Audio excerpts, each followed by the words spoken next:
StreamElements is a fantastic platform to create unique alerts and is a great alternative to using Streamlabs' native widget. Our main focus today will involve the Alerts and Overlays tab on the left, and as you can see, StreamElements offers a gallery of free and paid options for your stream, including super themes, alerts, and widgets. As this scene clearly shows, there are a lot of different options to choose from within their gallery. Many of these packages include alerts, widgets, animated scene backgrounds, and panels to make your stream look slick and professional, or just unique.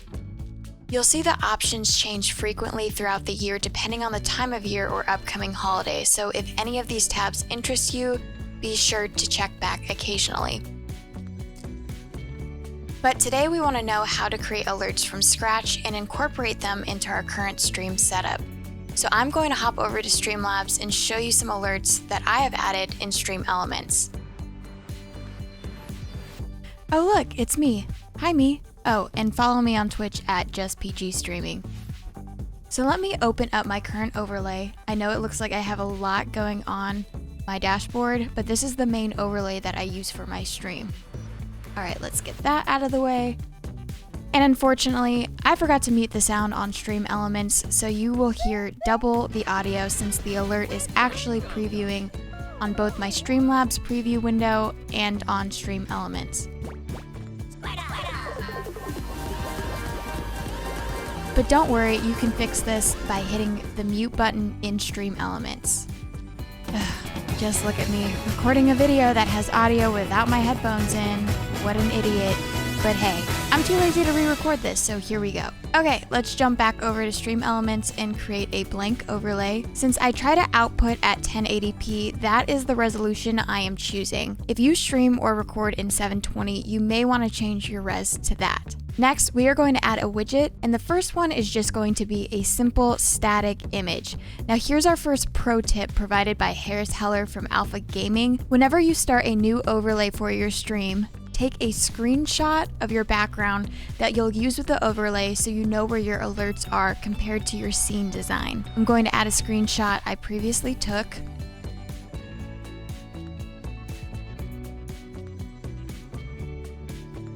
Next, I'm going to resize the image to 920 by 1080, and then I will go back to layers and toggle to hide the layer as well as lock it to keep it from moving. This gives me a nice opaque background that serves as a guide for my alerts. Before I forget, I'm going to name this overlay and save it. Now on to the fun stuff. Let's add our next widget, an alert box. Look at all the alert types this widget added. You can see the blue outline of the widget on the screen that shows you the size of the alert box compared to your 920 by 1080 canvas. For now, I'm going to change the size of the alert box to the canvas size, but you don't need to do this. Now let's start with our follower alerts. As you can see, down at the bottom, there is a bell icon that reads Emulate. This is where you can test your widgets to make sure they're functioning and see what your alerts look like on screen. Now let's emulate a follower event to see what the default looks like. So that's pretty nice, but we can actually upload and use our own short clips, sounds, and images for our alerts. So let's spice this alert up a bit.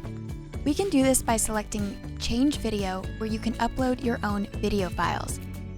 And just to note, if you like any of the video or sound files that I used in this tutorial today, you can find those files in the Alpha Gaming, soon-to-be Senpai Gaming Discord, and are available to use for free. Check out the link in my description. You can select the upload button on the right-hand side or drag and drop the files onto the page.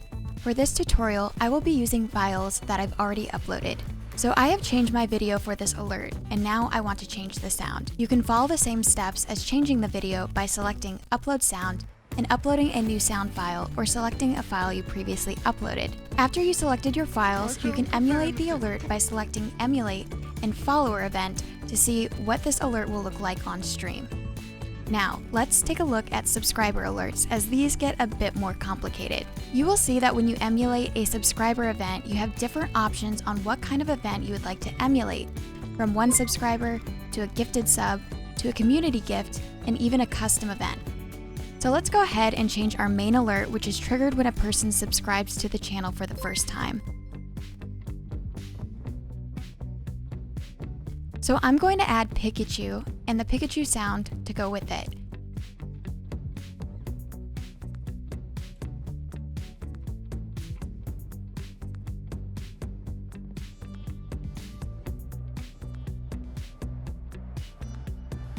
And now let's see what this looks like by emulating a one sub event.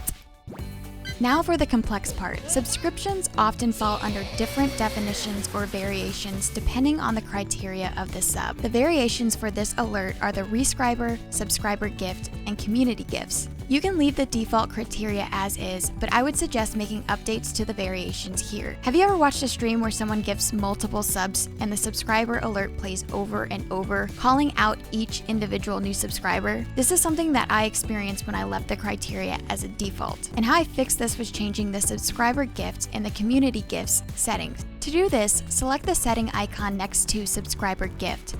Under variation, you will actually change the subscriber gift to a community gift. This will change the options that you see below. In this case, the requirement for this alert is when conditions are exact. In defaults, the requirement amount to 2. I recommend changing this to 1. Next, you will update the alert video and sound to the files you would like for this alert type. Under alert message, you will see that it reads, "Sender gifted blank a subscription." This means that when a person gifts one sub to your stream, it will let viewers know who gifted the sub and who received it. In order to see how this will look on stream, you'll want to emulate a custom subscriber event with a community gift and one sub being gifted.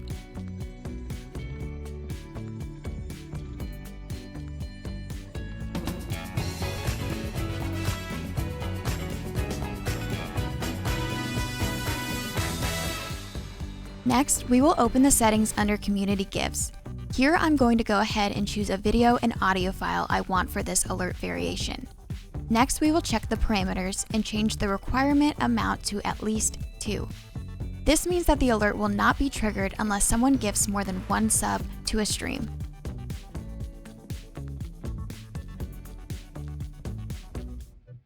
And we can emulate this by choosing Subscriber Event and Community Gift. Here you will see that the alert message reads, "Sender just gifted X amount of subs."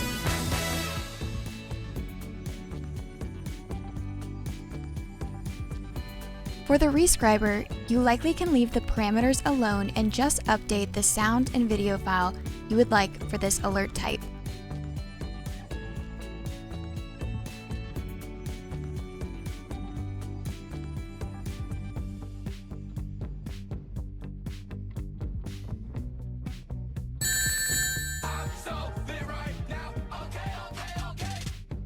If you would like to create specific alerts for resubs of a certain amount of months, you can do this by adding a new variation and setting up the criteria to meet the appropriate months that correlate with your specific alerts.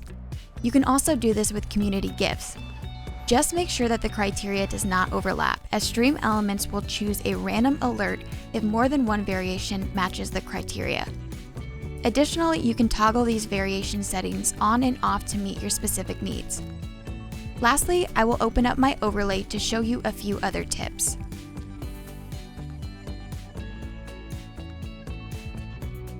In this case, I'm hiding some of the elements that aren't relevant, so that you can more clearly see the different alert boxes I've set up on my stream. When creating a widget, the alerts will pop up in the blue box that outlines that widget. If you're like me and want your alerts to pop up in different spots on your stream layout that may correlate with your design or will look better with the alert design, then you will need to add multiple alert box widgets. For each alert box, toggle off all the alert types except for the alert that you want and resize or align the alert in the area of your canvas that you would like it to trigger. For each alert widget I created, I renamed it to match the specific alert type that I'm using that alert widget for. For example, I named one alert widget Sub to identify the widget that will play my sub alerts, and you can see where they will trigger on my screen. This is something that you can play around with until you are happy with your alerts and your design. Lastly, let's go over how to add your new alerts to your stream software like OBS or Streamlabs. First, make sure you have saved the most recent changes of your alert overlay in StreamElements. Next, hit the hyperlink icon to copy the link to your clipboard. We will then go over to our stream software. In this case, I'm using Streamlabs. And on the appropriate scene, you'll want to add a new source. We will do this by hitting the plus sign, and then we will select Browser Source.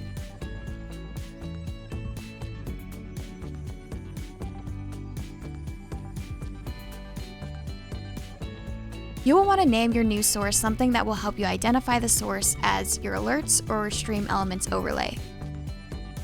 Then, in the URL, you will paste your StreamElements overlay link. Next, you'll want to resize your browser source to the same size as your StreamElements overlay or canvas. This is very important to make sure that your alerts line up where you want them to be. In this case, we are doing 920 by 1080, and you'll hit done. Again, make sure you saved your most recent updates to your StreamElements overlay, where they won't preview directly in OBS or Streamlabs. Now I'm going to do the proper thing and mute the audio in StreamElements so that you only hear one playback of the sound. You can then emulate your different alert types and watch them preview on both your StreamElements overlay and in OBS or Streamlabs. And there you have it!